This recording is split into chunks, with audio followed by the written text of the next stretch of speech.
শহীদ রাষ্ট্রপতি জিয়াউর রহমান একজন আদর্শ দেশপ্রেমিক, যার অবদান জাতির ইতিহাসে চিরস্মরণীয়।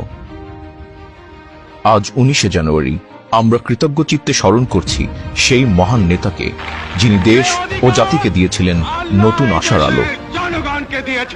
1936 সালের 19শে জানুয়ারি বগুড়ার এক শান্তিপূর্ণ গ্রামে জন্মগ্রহণ করেন জিয়াউর রহমান। ছোটবেলা থেকেই মেধা ও সাহসিকতার জন্য পরিচিত ছিলেন। তার শৈশবের প্রতিটি অধ্যায়ে ফুটে উঠেছে দেশের প্রতি ভালোবাসা ও দায়িত্ববোধ। 1971 সালের মহান মুক্তিযুদ্ধে তার অবদান জাতি কখনোই ভুলতে পারবে না।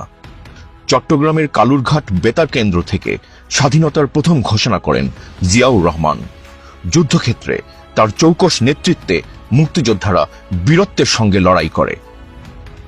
স্বাধীনতার পর যখন বাংলাদেশ চরম রাজনৈতিক সংকটে পড়ে, তখন জাতির ভবিষ্যৎ নিশ্চিত করতে জিয়াউর রহমান দেশের দায়িত্ব নিজ কাঁধে তুলে নেন। 1975 সালের পর দেশের সংকটময় সময়ে তিনি ছিলেন জাতির কর্ণধার। বহুদলীয় গণতন্ত্র প্রতিষ্ঠা করে তিনি বাংলাদেশের সকল জনগণের জন্য রাজনীতির পথ উন্মুক্ত করে দেন।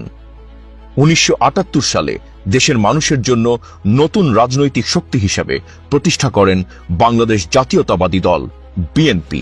তিনি বহুদলীয় গণতন্ত্রের প্রবর্তন করেন, যা বাংলাদেশের রাজনৈতিক প্রেক্ষাপটে নতুন দিগন্ত উন্মোচন করে।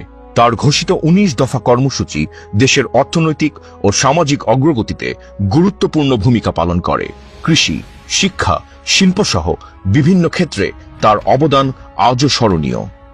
জিয়াউর রহমানের উদ্যোগে গঠিত হয় দক্ষিণ এশীয় আঞ্চলিক সহযোগিতা সংস্থা সার্ক, যা বাংলাদেশকে আন্তর্জাতিক অঙ্গনে সুনাম এনে দেয়।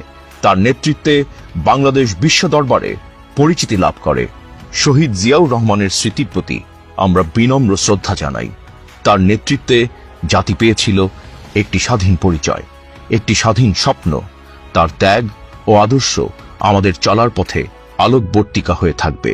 আমরা তার দেখানো পথ ধরে এগিয়ে যাব একটি গণতান্ত্রিক ও ন্যায়ভিত্তিক সমাজ প্রতিষ্ঠার লক্ষ্যে।